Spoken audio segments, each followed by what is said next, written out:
It's not really at the end of the day. I have 1 year left on my deal. Everybody knows that. But I'm excited about being here. I'm excited about our future, and so I'm going to go into this summer trying to figure out how we can be better next year, and then next year trying to attack it because again, we're disappointed we're not playing, and we feel like we left some things on the table.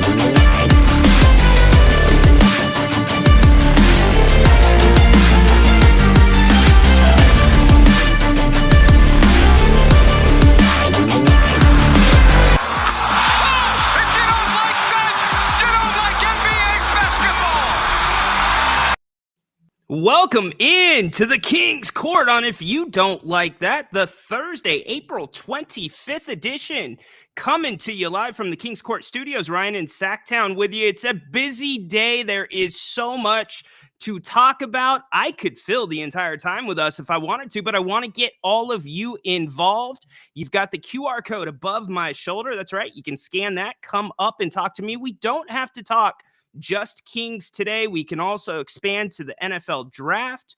There's a lot to talk about. The NBA playoffs, whatever it may be. Mike Brown's contract situation, kind of at the forefront of what the Kings need to maybe handle during this offseason. For those that didn't have a chance to read the article, Sam Amick of The Athletic came out with an excellent article just about the Kings and their confidence going into the game in New Orleans and where it was at, and how the expectation within the organization was that, hey, the Kings need to win this game. The Kings can win this game against the Pelicans. It obviously didn't happen. He painted a picture that really wasn't all too different. And I want to be fair of Vivek at games. I've been at games in Stockton that I've been covering where, Vivek will sometimes just exit out the door once the game's over, or, it depends on the situation. He's a business owner. He's an entrepreneur. He owns a basketball franchise. So sometimes there is not time for chit chat, but he did the same after the loss in New Orleans. And I don't want to draw a connection to that in Mike Brown's situation, but Sam's article does beg the question, is this Kings, whatever it is, Kings window that we want to call it right now, is it more or less a house of cards? I mean, let's think about it for a second. The Kings don't have necessarily a clear direction on which way they want to go this season or this upcoming season.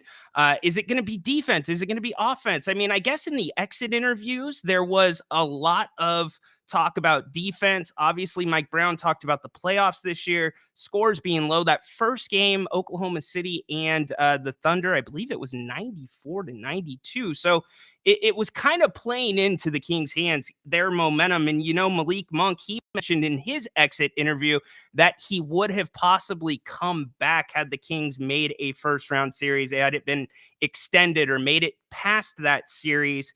And so the reason I'm bringing up Sam's article, Carmichael Dave and Jason Ross had Sam on this morning. I'm not going to play clips of that. That is their content, but it is an excellent interview. Actually, it's not an interview. It's a conversation. So go over, check that out. Not right now. Stay with us. This is your place. I see 40 of you, 43 now, hanging here on a Thursday on the King's Court. We're going to be doing this live and coming to you for now. We're going head to head with the other competitors in this market. We're not afraid to bring you the best Kings content. And certainly all of you guys have made the conversation much better. You've elevated the conversation. So I want to get a little bit more into the Mike Brown situation with his contract. There is an option after this next season for him to either opt out of that contract or the Kings to opt out of that contract. Appreciate that, Ash. Thank you so much. Noocher, new day, new chance. Welcome back, buddy. Sacramento fan, how you doing? What do you think about the Athletics coming to Sacramento? My take is not popular because I am not an A's fan. I am not a huge baseball fan. I follow it, but I think it's great for the city. How can you argue anything else? I mean, it's revenue. You heard reports, and I haven't followed up on this, but down in Doko, the Sawyer, right, connected or right there next to G1C, it was heavily encumbered at one time, and that is going to be the spot likely where teams are coming to play. And here's the other thing: Sacramento may become a destination for many of the. And I know, funny, right? Sacramento may become a destination for many of the out of town fans. And this is why it's a smaller, more intimate environment, right? You're not baseball games, unless you're towards the top of the league or in a big market. It's a long season, so they're not attended super well. But here's the thing: in Sacramento, that intimate experience makes it so much different. You're closer to the players, you're closer to the field. It doesn't feel like, a few people in a big house. It's a lot of people in a smaller house. And I've kind of maintained this all along. I don't know the economics of it, but just the way that people follow baseball here in Sacramento with the Giants. And don't get me wrong, there are a lot of bandwagon fans that hop on when things get good, but there's a lot of baseball fans here. So I think Sacramento and baseball is not a bad match. Now, the A's, not a very good organization to be getting into bed with. So that's the flip side of that. And I mean, it's hard. Imagine if we were Kings fans and the Kings moved. And oh, guess what? Their new arena is not going to be ready, even though, they've kind of been there for a little bit. So they're going to go to another city again. But here's the thing: they've got to do that right now. So we've got to come back to where you're at. Would you go to a game? I mean, you've heard it a lot over the local airwaves, that conflict of interest for fans. So yes, Ash, please hit the thumbs up. I know you have already put that up one time, but I appreciate it. Give us your reactions. We want you to call the show. We want you to do whatever with the show. You can comment, you can tweet, you can do whatever. This show's about you. I've got an hour 15 of content. I could just go straight through, or we can answer your questions, get involved. Oh yeah, one more thing. We might have a special guest today dropping in. So I'm going to be keeping my eye on the bottom of the screen. And I mean a very, very special guest dropping into the King's Court if everything works out. Matthew, welcome in on this Thursday. Will Monk's new contract be lower in not getting the six-man award? No, it will not. It's going to have no effect on it. Grant and I talked about it last night on the open forum show. Good job by all of you with the calls as well. It's not going to affect things. Sam Amick was asked that today too. He thought the same, but I do want to talk about the Malik Monk snub. Like I said, we have a ton of content. I'm sure you're a little bit tired of hearing about it, but I did hear kind of a different take on it, and I wanted to take it a step further. I started that take, and if you missed the title of today's show, why is Sacramento's dollar only worth 75 cents to the rest of the NBA and to the media and everybody else? And Grant brought up a good counterpoint last night. The Kings cleaned up the awards last year. So is there maybe something in the middle that we are not missing? Do we have the blinders on? Give me your takes. John, what's up? Hello, Ryan. Apologizing. Oh, no problem, brother. No problem at all. We actually ended the show with this. Yeah, that was a big responsibility, man. We were going to go out positive with John, and then the phone just goes, done. But holy moly, Jim Bob Bowley. We hit some holy moly Jim Bob Bowleys to end the show. Flores, welcome to the Thursday edition of the King's Court. What up, my friend? Did you feel the Kings got overlooked by the NBA for certain individual accolades? Fox, Sabonis, Monk, or is it that competitive this season? Great point. Great question, Flores. That's where we're going to go right now. So Malik Monk snubbed. In fact, here's Kenny Smith last night on the announcement. Over Malik Monk. Malik, you had a heck of a year. And Bobby Portis third. Malik, you had a heck of a year. Not sure if that one punched through, if you guys heard that or not. They didn't really spend too much time on the TNT broadcast because they had Naz Reid there. And I don't have a problem with Naz being the sixth man of the year.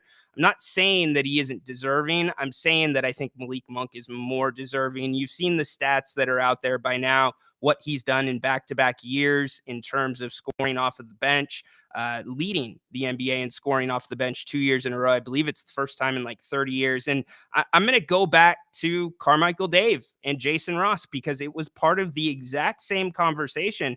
And they brought up a good point. It was this: some people left Malik Monk completely off of their ballot.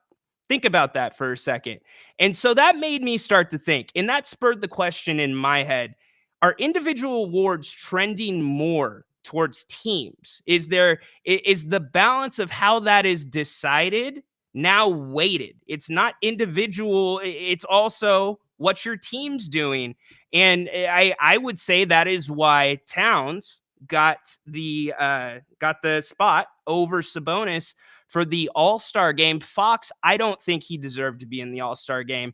I don't think he was nearly as deserving as he was the year before. That's just my take. So those two put to bed. But that's the really weird thing, right? Because the first part of that, the starters, that's the fans. That's the fans that are voting. And I haven't had a huge problem with the fan vote as of late. And thank you, by the way, 84 of you here on the King's Court Live Edition. Happy to have you.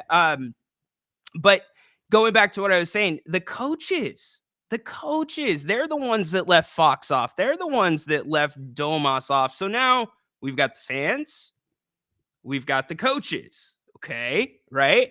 And so what do you do? Because it inevitably comes up. It's like, well, their team's having a great year. And I get there has to be, it's got to be in the middle, right? Because you probably can't have an MVP unless they're getting a triple-double and scoring 100 points a game that is on a terrible... You want me to rack Flores? I don't know if I can rack Flores. Hold on. What do I have for... Yeah, I don't really have a rack. I could shoot you some silk. How about that? How about some silk? Would that make you feel good? Is that good enough for a rack here?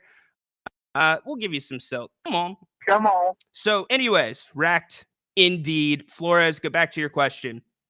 So anyways, getting back to what I was saying, the team aspect, that really bugs me. But then when Dave and Jason pointed that out, I'm like, how can that be?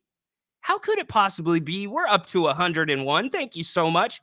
Retweet the show, please, if you are enjoying the King's Court. The majority of our viewers are on X. Love having you there. I know it's tough to chat there. Easier to do that on YouTube. But if you are just joining us, you can call the show. I am Ryan in Sacktown. This is the King's Court Live on If You Don't Like That. Also, you can hit the link that is in the chat. So I started looking at other teams, and I wanted to see kind of what the narrative was, right? Because the writers and the media are the ones that vote for Sixth Man of the Year. So how could somebody leave Malik Monk off of their ballot? I just don't see it, but this is what I was hearing too much. This is Brad Rowland. It's compliment of Locked On Hawks. We're going to go to him for a second. He thought Bogdan was snubbed for Sixth Man of the Year. And no disrespect to Brad, by the way. It's his take. He follows the Hawks closely. But my question is, how? Here's Brad. He even finished fourth. He actually finished fifth in the voting. He did get 4 first-place votes, so I wasn't alone in my thinking about Bogey. But I've been saying for a long time that I thought Bogey should have been a bigger part of the conversation. At the very least, he was being undervalued, and that was kind of magnified today when he wasn't even in the top 4. For the record, I never thought he was going to win, and I did say that repeatedly. I am someone who checks the betting markets regularly. I check the discourse. I'm reading all the stuff, and I don't think it was ever a situation where the public sentiment from voters was going to get him to the top spot. But I do believe he should have been a finalist very clearly, and honestly, for me, I would have had him number 1 on my list. React to me. That is somebody. I don't think he's a voter, because he would have said I had him number 1 on my list, but he certainly could be a voter in the near future. That is an Atlanta Hawks insider. So if that's the Hawk perspective, that Bogey, and I'm not saying Bogey didn't have a good season, he did, but he should have been.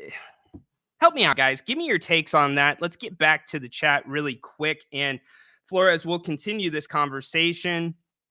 Ash, we're getting overlooked on everything. You are this year. You absolutely are this year. And is that an indictment? I put the question out on Twitter too. Is that an indictment of the Kings organization? Is that an indictment of their style of play? What is it? Matthew hopping in. If Fox made free throws, he would have been deserving. Well, to make free throws, you got to get to the free throw line. And I wouldn't disagree with you. If he was driving the ball a little more, absolutely. I think that's a good point. So going back to this conversation about Monk, and I know it's already been asked here on this forum, and I just want to clear that up again. I don't believe it's going to affect his market whatsoever. That is the link. It's in the chat if you would like to join the show. In fact, we're going to take a call right now. We bring up my good buddy, Dorian. What's up, man? Welcome to the show. Hey, Ryan. Great to have you, man. I really Yeah, appreciate man. you. I really appreciate what you and Grant have been doing these last couple of years, man. Obviously, I've been a long time Kings fan, and I love the Sacramento Kings. So I appreciate what you guys have grown and keep doing great work, man. I appreciate it. Thank you, brother. Dorian, we couldn't do it without guys. Dorian, you were part of the original group, man. Yeah. The Listen app group. Oh, Those are man. the OGs, brother. Those are the OGs, man. I love the Listen app. It's probably still my favorite. Like way to communicate with Grant and you guys. It's just really cool to be on like a kind of radio simulcast. But That's I like what to we're add, doing. yeah, man. I like to add a little bit of value in regards to Monk, and Please. this fan of the year. Being a lifelong Kings fan, Ryan, I think because Sacramento has been such a small market, and even though the Kings had a really amazing year last year, throughout the history of Sacramento and the Kings haven't really had successful seasons. You've had that period between 2000 and 2006, but up until recently, the last couple of years, last year and then this year, the Kings really haven't had a lot of success. And I think that slightly plays a role, and it shouldn't, being that, I think Monk really, statistically wise, I think he really deserved this award. But how many times were the Kings on TNT last year, and the broadcast crew on TNT couldn't even get the players of the Kings names correct? I mean, I think there's a really interesting dynamic between small market teams Great and point. big teams, and how people cover the Kings and how they cover other teams. I mean, I think obviously as Sacramento being homegrown, being from Sacramento, you have all these local people like yourself and other, Deuce Mason and all these, people that cover the Kings, right? And sometimes we can get a little bit too emotionally invested in players and Sure. teams, rightfully so, because we're such a small market team. And this is the only, professional team that we have here in Sacramento, besides the A's coming into town. But I think there's a big discrepancy right there between the people that are covering basketball and the people that are covering the Sacramento Kings, if that makes sense. And I think that's a reason why Malik Monk didn't get the award, even though he shouldn't have. He should have. I think statistically wise, he was first in mostly every category, right? Coming off the bench, assist, all these other different things. So I think he deserved the award. But it sucks to see that he wasn't able to get it. Dorian, you bring up an excellent point. I'm really glad that you brought that up. I mean, and that's why I asked the question, is it something we're missing? Is it the coverage, the way the Kings are covered in Sacramento? I mean, I don't know if anybody else in the chat watching the show, if you watch other coverage for other teams, let us know what Dorian's talking about. I mean, does it seem like Sacramento and the way the team's covered is a little bit too much on the rosy side? Do you need a little bit more of the hard-hitting truth? But I think the hard thing for me, Dorian, is regardless of that dynamic, just what you said, brother. I mean, Monk was deserving. Sure. My problem with it is that I'm tired of hearing team. Yeah. It's team is becoming far too important of a word in individual award considerations. Totally. No, I would definitely agree. And I also think, I mean, me being a lifelong Kings fan, I think sometimes fans just get too attached to the national media. Like, I mean, I can't tell you how many times I've seen you in your comments when you guys are going on streams or even on like Kings social media pages. I think fans get a little bit too emotionally invested in like, hey, the Kings, they're not being talked about on the national broadcast or not be talked about on national TV. And I think it should be fair for every team, right? Because it's professional sports. But I think sometimes fans just get a little bit too emotionally invested in that sort of topic. But nonetheless, Ryan, to your point, I think Malik Monk should have won the award.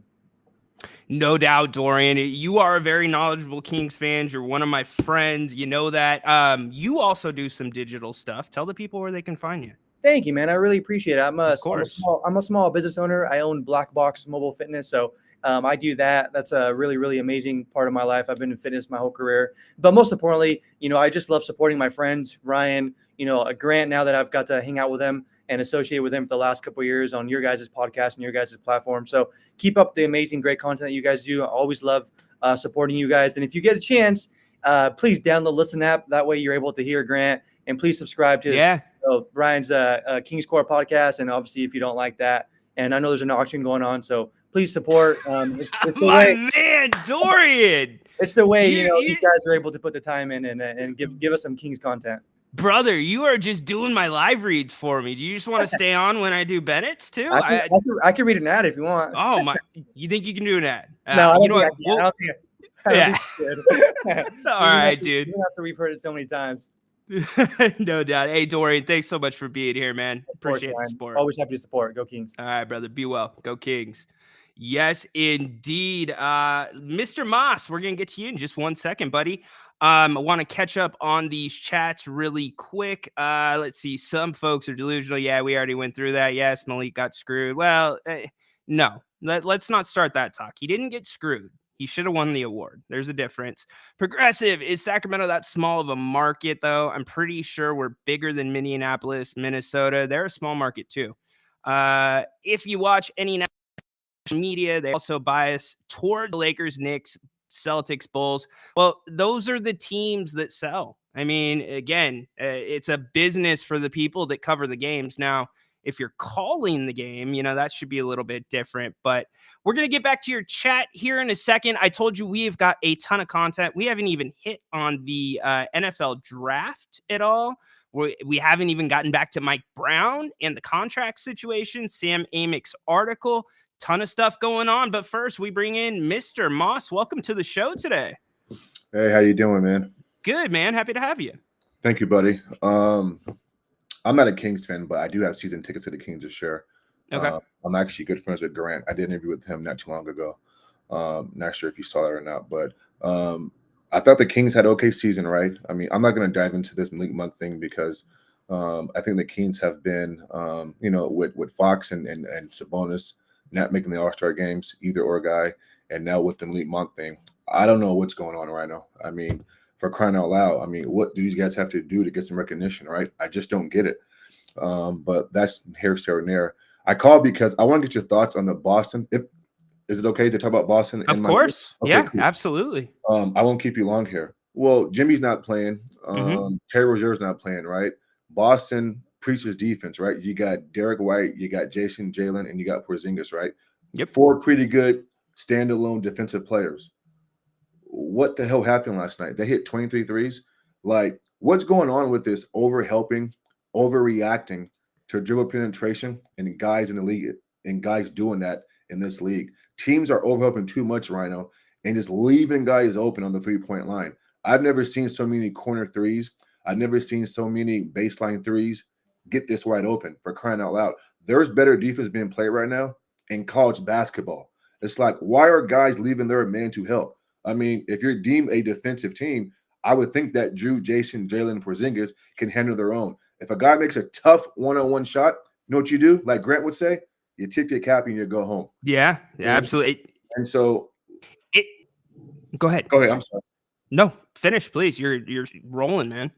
Last night, the Heat had no business making 23 threes. Where's the adjustments at, man? I'm so disappointed in these coaches. It's a copycat league. Like, you got guys on the strong side, right? How is that basketball making it over to the weak side, Ryno? How is that happening? You know what? Crazy. Hey, Moss, we saw a little bit of it towards the end of the season here in Sacramento, and it made us a little squirmish. I think I'm qualified to answer the question, but I know somebody that's a little bit more qualified. We bring in the man, Jerry Reynolds. Welcome to the King's Court, buddy.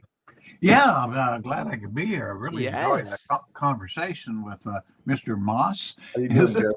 Yes, Yeah, sir. Yes, sir. yeah, I thought, gosh, some great points there. And Yeah. I couldn't agree more. I think the league has gotten away from just, ball pressure, man on man, stay on your man. Obviously, if one offensive player is pretty weak, you might want to leave him and encourage him to get shots and help on somebody else.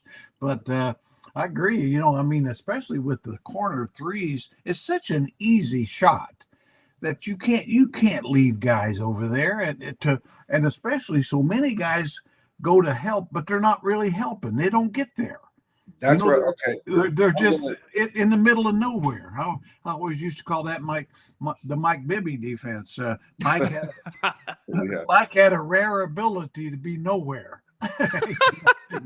Yeah, you did. Last point, Ryno and Jerry, and then I'll let you guys go. Jerry, you just hit the nail on the head. If I'm not impacting the defensive play, then I have no business with 1 foot inside the paint. It's almost like it's a copycat lead, right? So if the ball's on the strong side, Jerry, right, and I'm on the weak side, and my guy's in the corner, I get helping off a little bit, just a tad bit. But listen, there's the old saying: defender see possession, see ball, right? How is see that man, see ball? Yeah, right? How is it making it across the floor? Last point, Jerry. No Jimmy, no Terry Rozier. What are you reacting to? Tyler Hero? Listen, 23 threes last night, Jerry. Let that sink in from a team who was ranked top 1 or 2 in defense and top 1 or 2 in offense. You know what I'm saying?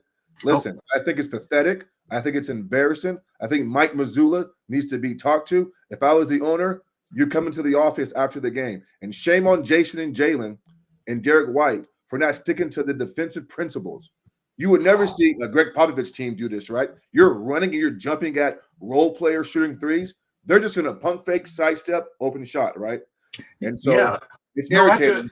I watched that game, and you're exactly right. But I'll say, you know, one little thought I have on it. You know, Eric Spoelstra coaches them up. You know, he takes who's available, and he's probably the best coach in the league, period, but also the best at in-game adjustments. Yeah. And utilizing whatever player he has. Just like last night, Tyler Hero looked like Luka Doncic. You know, I mean, he was making plays and scoring, and you know, anyway. But I'm with you. I mean, there's no reason for them to be able to beat the Boston Celtics in Boston, but they did. Well, I appreciate Ryno. I appreciate you, man, for the insight. Allow me to kind of get my take off. I'm not a Kings fan. I'm a Houston Rockets fan. I do live here in Sacramento. I mean, I want to say more about the Kings, but it's okay. I mean, I digress. Hey, Moss. You know basketball, my dude. Well, you got plans for the next 45 minutes? I'm gonna go take off. You just hosted So Jerry. Well, I actually have a podcast, you guys, and I interviewed Grant Napier like 2 months ago on my channel. Oh, you know what? I heard that. Plug your podcast really quick. It's called Timeout with Mr. Moss, and I do food, and I do sports. I also did an interview with Chris Broussard. And very cool, man. Yeah. So I mean, I'm a basketball fanatic. I love the game. You know what I'm saying? And so it's just because I'm old school, right? I mean, I like old school principles. In today's NBA, I don't like what I see. And a lot of people are scared to call it out. And so it's Time Out with Mr. Moss. I do food, I do sports. I just love talking basketball. I've heard Jerry and Grant on the telecast for years. You know, Yeah. So it's great to see your face, man. It looks like you're in great shape and great spirits, Jerry. Oh, he is. And so, Well, that's good to see, man. And Ryno, man, I listen to you and Grant, man, after mostly every game. Thank you, brother. Before I go, man, you do an awesome job breaking the game down. You know basketball, you know sports, man. So whatever you got going on, man, keep doing it, man. And I'm gonna let you guys go, man. But thank you. Hey, Mr. Moss, one Yes. thoughts. I love your Houston Rockets too, by the way. I mean, that's a team that's on the rise, and they got a terrific coach in Ime Udoka. He really holds them accountable. By the way, just one last thought. Of course, of purpose. If you really want to watch defense, and I know you do, and I know you like it, the University of Houston, Kelvin Sampson. Yes. Yes. I've always said, I'm telling you, he'd be of any college coach. You know, he and Jay Wright are the only two guys I know could step in the league and really have success out of a college game. But I know, of course, Kelvin was a terrific assistant. Love Calvin. Yeah. I've known him for a quick years. Note on my Rockets. A quick note on my Rockets, Ryno. I was at the game here in Sac when Alpine Shagun tore his leg up, his ankle, what have you. He came down. I thought if he would have played the rest of the season, the Rockets would have had a chance to kind of get in. Obviously, they were almost there. They were They almost were. there. Jed and Yeah. Green played great down the stretch, but we had no legitimate big man, and we just kind of ran the gas with a tough schedule, man. But we're coming. We're okay. It's a process. Love it. And so I'm cool, man. Thank you, fellas. Love it. Mr. Moss, if the podcast thing doesn't work out, I heard the Kings have an opening on the coaching staff. So Listen, man. I heard Fernandez is going to Philly, right? So plug that. Hey, man, get me on there. No, I think he's going to Brooklyn. Brooklyn. My bad. Yeah, You know what? You know what? I'm thinking of Bobby, but you're right. He's going to Yeah, Brooklyn. yeah, You're yeah. right. Bobby's there. Yeah, Bobby's Gotcha, man. Thank you, guys. Good stuff. Thanks, All right. Moss. Whew, Jerry, he knew his basketball. He's sharp. Yeah, Ooh. he gets it. He gets it. Whew. Yeah, absolutely. And he's Oh, right boy. about I think his Rockets are going to could be a little scary next year. St. John got hurt, and they still played awfully well at the end of the year. Jerry, would you put the Rockets above the Kings right now for next year? I wouldn't, but they scare me. Yeah. They're a team on the rise, so you don't know. And I mean, I think to me, I mean, Memphis is a team that should be, if they get everybody back. I mean, they were a 57-win team before all the Right. John Morant stuff started happening, injuries and suspensions and stuff. Yeah, they didn't have Steven Adams for basically the entire year. Heat is so important to what they do, or what they used to do. So Now they traded him, I guess. I so. do. Yeah, but they he traded hurt him. all year, so they didn't have him, and so that's that. But I mean, I think that with Desmond Bain, and they've got players. They've got some players there. Bain's a pretty Jaren Jackson Jr. Would have been talk about perfect drafts. I mean, Yeah. obviously Luka Doncic would have been the best one, but fourth, I think he went Jaren Jackson Jr. Talk about a perfect fit with Domas. He'd be it. Oh yeah, it spreads the floor. You get into and he's a shot blocker. Yeah. No doubt. Well, Jerry, thank you so much for joining us today here on the King's Court. It's such a great surprise. I'm so happy. Good. Yeah. So it worked out. Very cool. Well, you are uniquely qualified to talk to this. Everybody wants to talk about this. Everybody wants to talk about Malik Monk. I want to start here with Mike Brown. Sam Amick came out with a pretty good piece in the article, or in The Athletic. I'm not sure if you got a chance to read it. Coach Brown, next year, he's going to have an option on his contract. The Kings also have an option on that contract. How big of a deal is this for the Kings, and could it be a distraction next season if they don't handle it in the offseason? I'll be honest with you. I don't think it's a distraction at all for the players. I mean, if it's their contract, it's a distraction. but I mean, I know it's one of those things. The media and the coach's agent and stuff like that try to say it's going to be, but the players, it really isn't. No, they're come on. And if you're the coach, I mean, really, I'm not sure why you'd even be concerned, because if you have a good year, you're in a position to get a better deal. And if it goes bad and they don't want you, why would you want to be there? It's a good point, but at the same time, if this is the place you want to be, and if I'm looking at it from Mike Brown's perspective, the 14 years prior to him coming here, the culture was just whatever. It was the flavor of the week. And clearly something's changed, Jerry. And so for me, I don't want to see another coach that maybe changed something a little bit here in Sacramento go walking, because we've seen our fair share. Well, you're not going to lose him unless you want. I hope not. I mean, the team's got an option.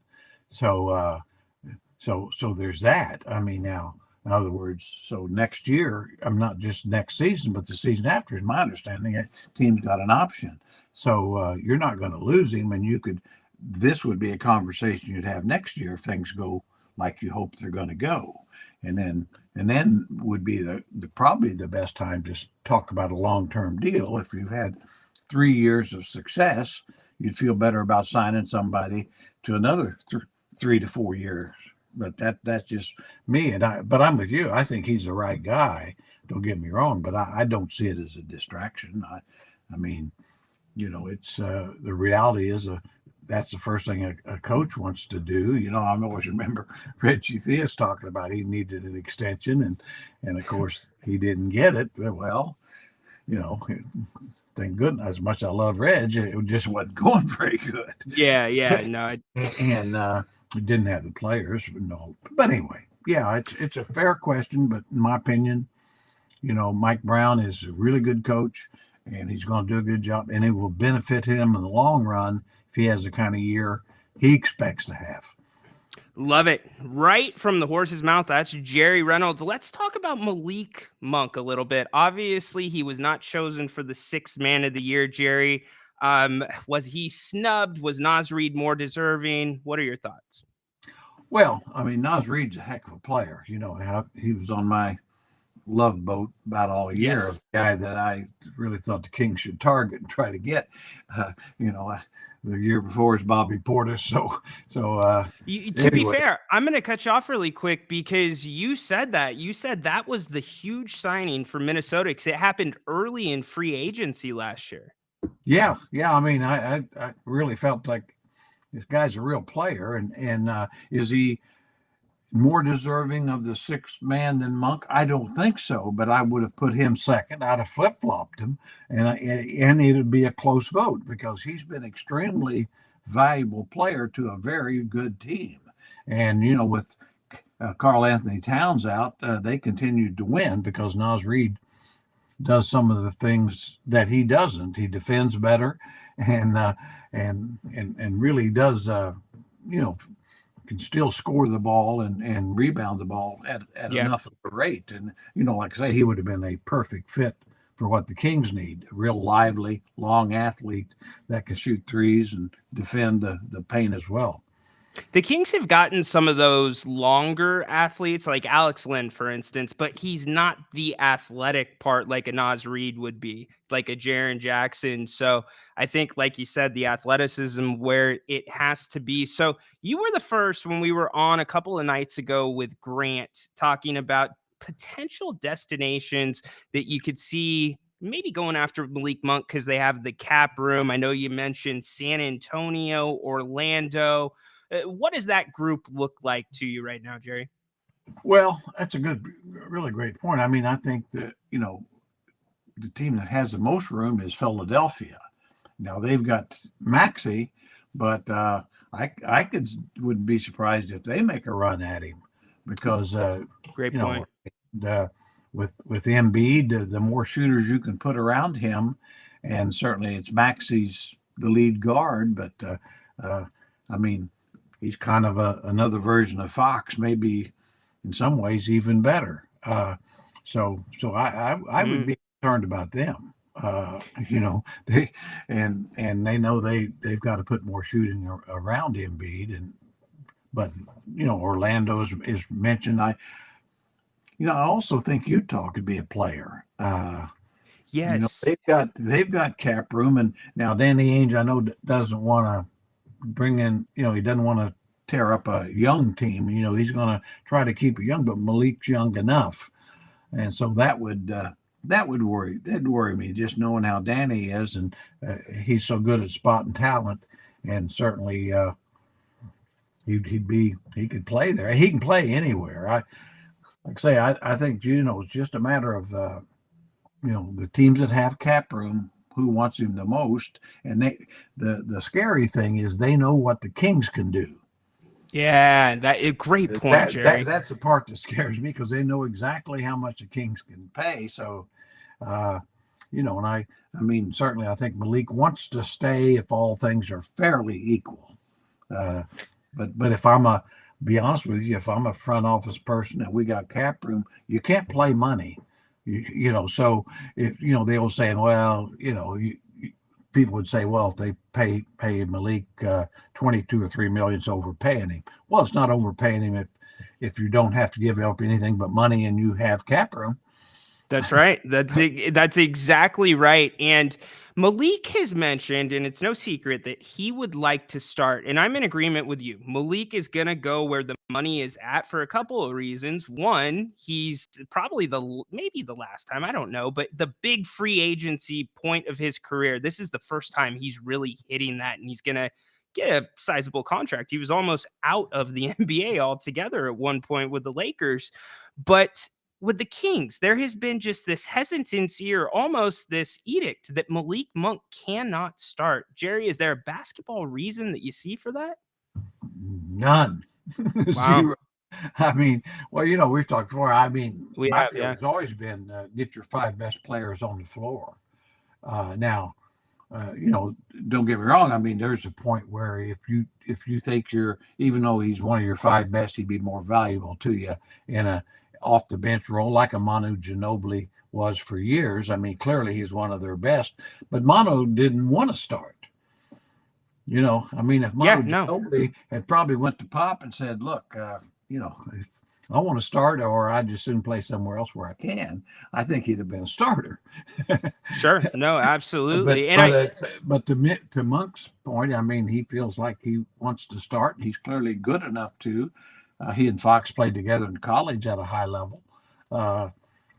So, to me, if that's a sticking point, that wouldn't be for long. I'd say, well, if you're willing to take money, a little bit less money to stay here and on the basis that we'd give you a chance to start, sure.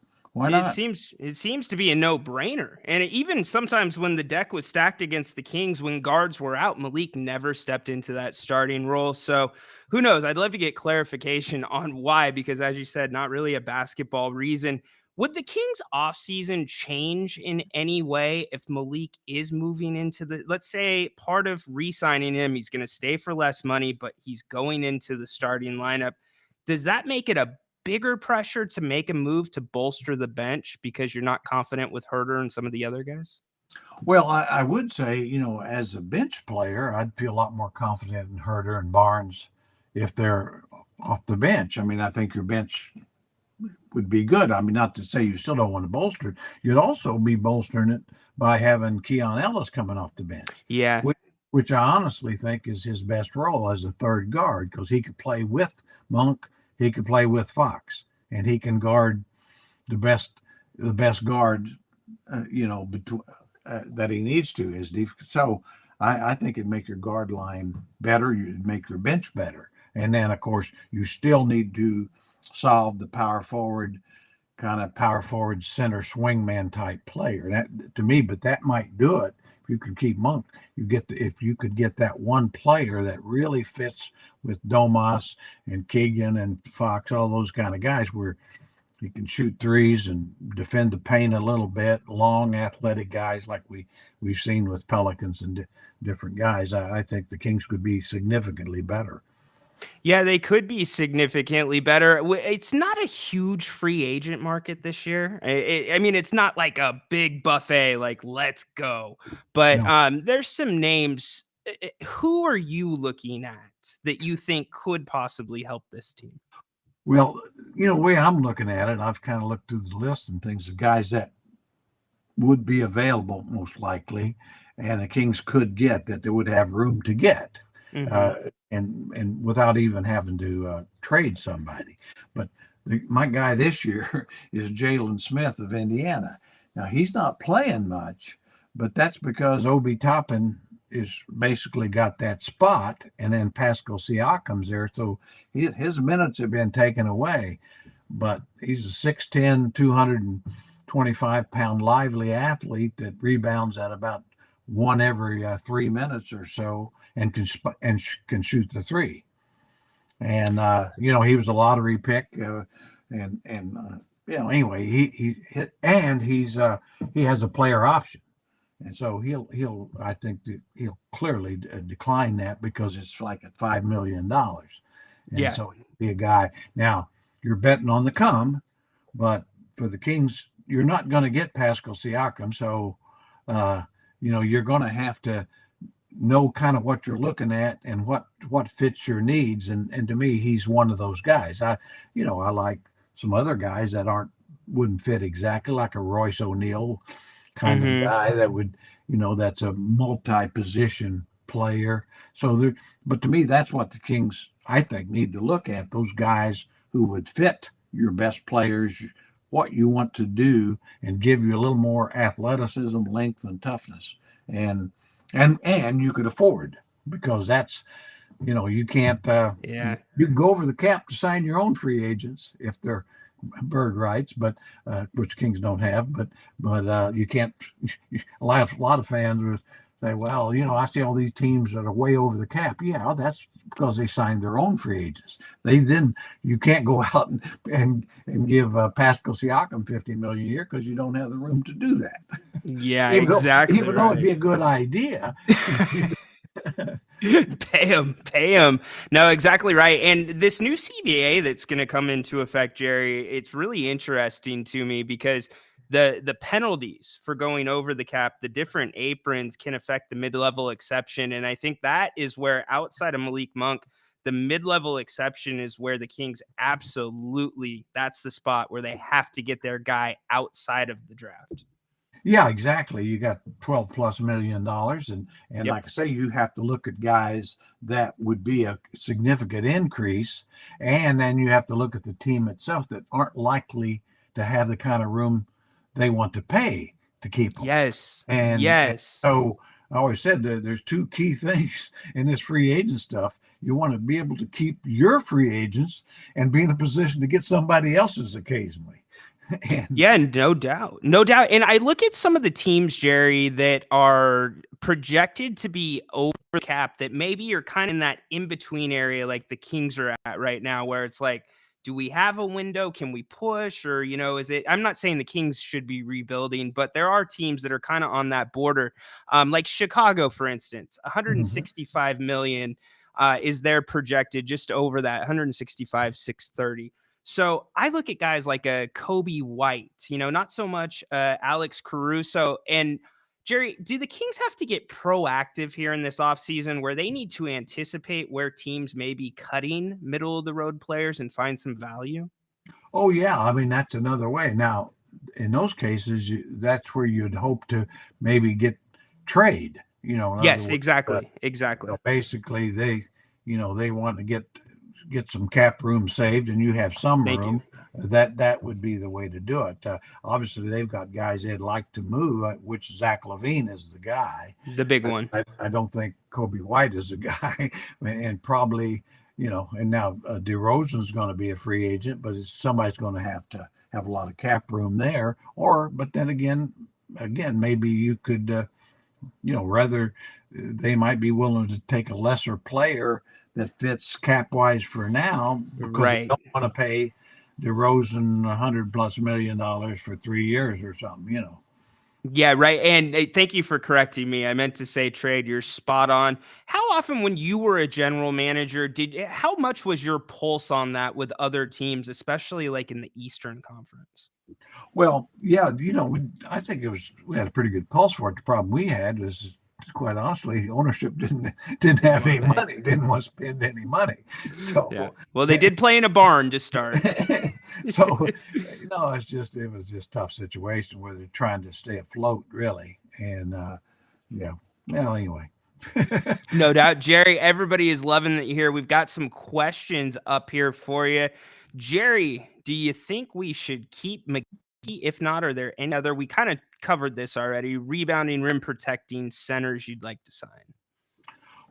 Well, I mean, yeah, I think it's going to be tough to keep. I don't know why you would keep JaVale. I mean, he's done his job, but I think Alex Lynn is there, and you really want somebody at that spot, in my mind, that can play 4 and 5 both, and is a lot more athletic than Lynn or McGee. You know, wouldn't have to be that big. So. And I just was talking about one guy, you know, Jalen Smith. That was a guy who I think could fill that bill because he could play as a starter at 4, but he could also be a backup 5. I think that's what you're really looking for in today's game. You know, there's guys out there, but yeah, that to me that's what is really needed here, not another 7'2" strictly backup center. Yeah. Somebody that can play multiple roles, play a couple hats for this Kings team. And it'll be interesting to see what they do to rebalance because they're going to have to do something. And Davion Mitchell, he had a really good end to the season. We had a couple of different conversations last night. We're going to hit Davion, then I'm going to get to the next one. Where do you see Davion fitting in next season if that improvement continues? Well, a lot of it has to do, of course, with Monk. If you lose Monk, then Davion becomes awfully important. I think I'd agree with you. I thought at the end of the year he played well, and I think he's a much better asset, than he was to the league.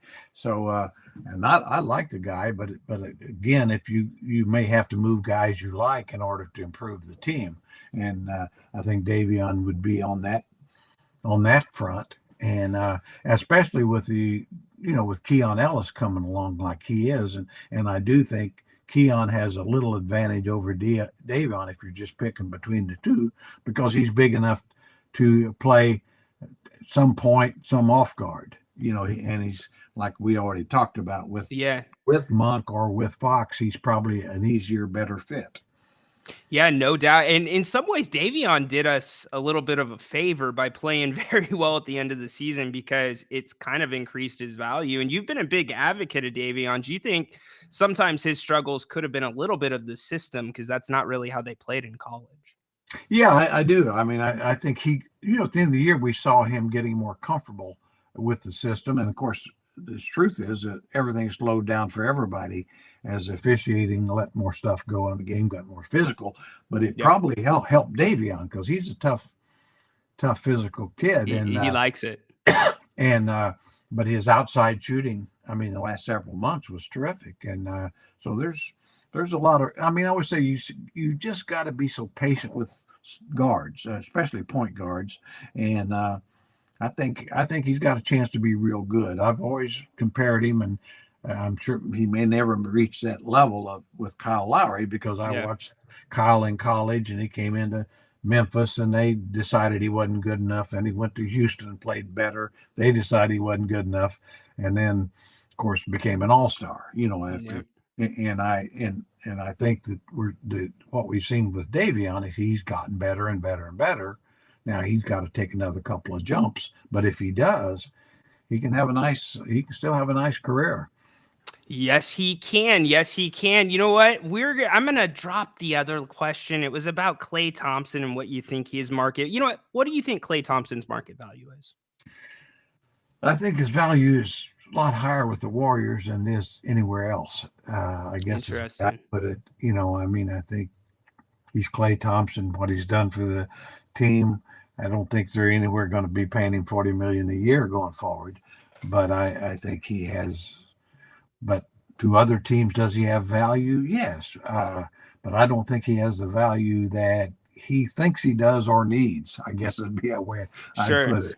Sure. Do you think his value, though? I asked Grant this last night, and he thought I was crazy, but I'm going to ask you too. Do you think in some ways his free agency and Malik Monk's free agency are tied, because they're in completely different positions, but I feel like their number could be in that same neighborhood? Yeah, I do. I can see, and certainly with Malik, his number, he would feel good about it. Sure. And Clay's number, he would not feel good about it.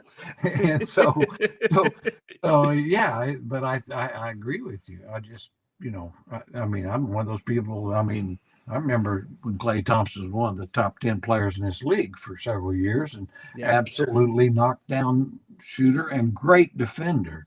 Well, he's not anymore, and it's sad in a way, but he can still play. Yeah, it's just that he's not a $40 million a year player. To me, he seems like the perfect MLE for some team that's just trying to make it, just to that next level, not for the Kings, but for another team. So I'll wrap up really quick. One last question for you. We got some basketball tonight, the Lakers and the Nuggets. The Lakers just can't figure it out with the Nuggets, and they've blown some leads. Is this one going to be a sweep? What do you see going on here? I think the Lakers are going to get at least one game. Okay. I really do. I think this is a better Laker team than last year that got swept. And I'm not sure Denver's quite as good as they were last year. Their bench isn't quite as good. So, yeah, I almost expect Lakers to win tonight. Now, and I hate saying that because they can't get beat enough to satisfy me. Sure. But I like, I think Denver's the better team. But yeah, I think they'll get a game while they're in LA. Any worry if you're the Celtics? A little bit. I mean, it's, I think that's a one-off, but obviously without Jimmy Butler. Now, whether he can ever get back, but I mean, clearly that was a clear win. And now they're going to Miami, and they've got to get a game in Miami. Now, can they? Of course. They're a more talented team, but I thought Mr. Moss hit on it. I mean, I thought defensively they just took too many chances, didn't stay home, and gave up some easy shots. And when you give up easy shots to NBA professionals, often they'll make them. Yeah, that's their job, right, Jerry? They get paid a lot of money. Yeah, they get paid a lot of money to make some open shots. Jerry, thank you so much for coming by today. I know you had some other stuff going. It really means a lot to myself and definitely the audience. So really appreciate it, buddy. Love talking basketball, especially. Of course. Love it, love it, love it. All right, that is the great and best Jerry Reynolds ever. Jerry is amazing. What did you guys think of that? Pretty special, huh? You get to talk some afternoon basketball with Jerry Reynolds here on the King's Court. We're going to keep bringing you some really cool stuff like that. Let's see. Dorian hit on this, by the way. So I want to make sure we get to this before we get off the air. And huge thank you to Dorian. Our auction right now on If You Don't Like That ends tonight. So if you have bid on the items, I want to be transparent with you. We have minimum set on all three items. They're not too much higher than where the bids are at now, but the minimums are there just because of the costs that are associated with the items, obviously framing and such. So if you did make a bid and you are not the winning bidder, we'll reach out to you and we'll see if we can work something out. But the point is, get some more bids in there. It's how we fund the channel, and it's strictly operational. It's how we get our great guests. It's how we have Jerry all the time. And Jerry does it out of the greatness of his heart too. But we want to keep having Jerry. We want to keep having new guests. Look, we've upgraded the technology this year. Yes, he is. That is right, Progressive G. Jerry Reynolds is a legend. We've upgraded the technology this year on If You Don't Like That. We're taking calls. You guys know that. Video calling. So here is Grant explaining what's going on with our auction ending tonight on If You Don't Like That. Hey, everybody. I want to welcome you to this special auction page. I hope you enjoy the items going back to the late 80s. Jerry Reynolds and Larry Bird, their signature, the great late Wayman Tisdale. We got a couple of special auction items. Proceeds are going to benefit this channel and the cost associated with our monthly fees, doing upgrades, and we have a couple of things we want to do in the future. And so we really appreciate your participation, but more than anything, your support. It has been so much fun doing these shows. I speak on behalf of Jerry and Ryan in Sacktown.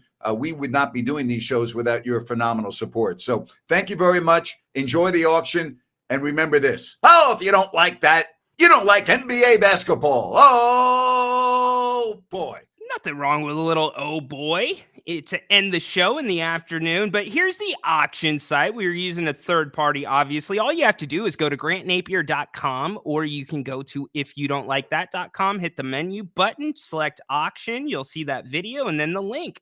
Here are our items. So speaking of Jerry Reynolds, these are original t-shirts from the Jerry Reynolds show. Original. So one of them is autographed by Jerry and Wayman Tisdale. Yes, they're wrinkled. I get it, because we're not going to unwrinkle them or wash them. They're autographed. We got professionals to do that. So these are going to come framed to you as well. And each shirt comes with its own experience. Hey, here's the deal.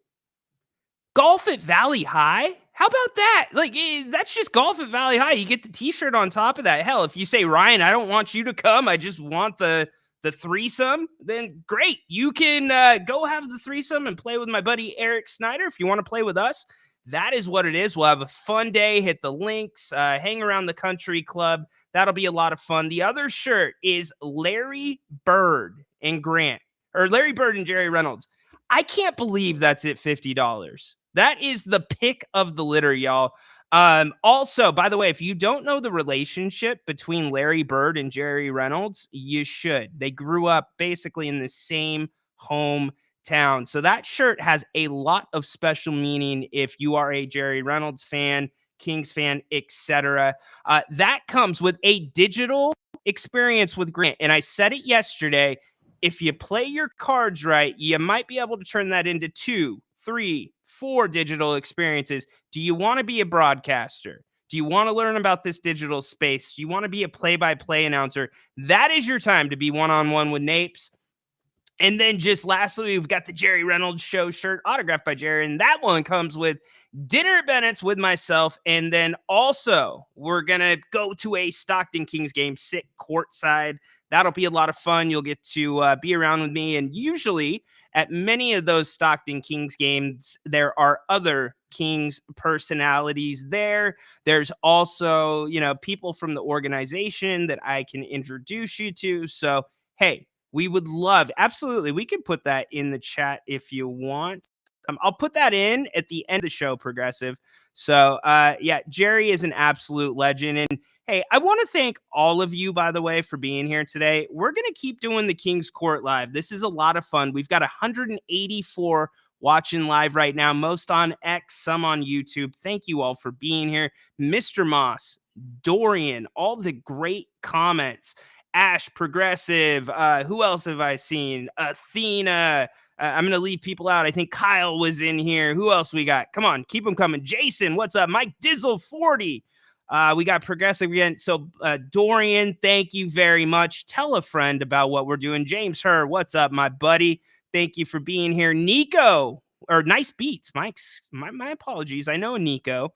That's why I said it. So thank you for being here. I appreciate all of you. Matthew, thank you guys so much, gals, so much. We will be back tomorrow with an all new Kings Court live here on If You Don't Like That. Also, don't forget, make sure you subscribe if you don't like that. That is QR code if you'd like to join. If you haven't already, you can find all of our programming on If You Don't Like There on the YouTube page. Also, make sure you're subscribed to where we're at now, the Kings Court. You can go to that on Spotify or Apple Podcasts. I upload these live shows. And then also in the mornings, you get a bonus Kings Court every single day from me. That'll be out usually. I try to get it out by about 6:30 in the morning. So huge thanks to everyone that was here. Huge thanks to Jerry Reynolds. What a great show. Thank you to Grant for having me on his platform. And thank you all for, as I always say, being the best fans and the most knowledgeable fans in the NBA. Go Kings! Oh, we got to get a Holy moly, Jimbo Bowley. light the beam. Court is dismissed.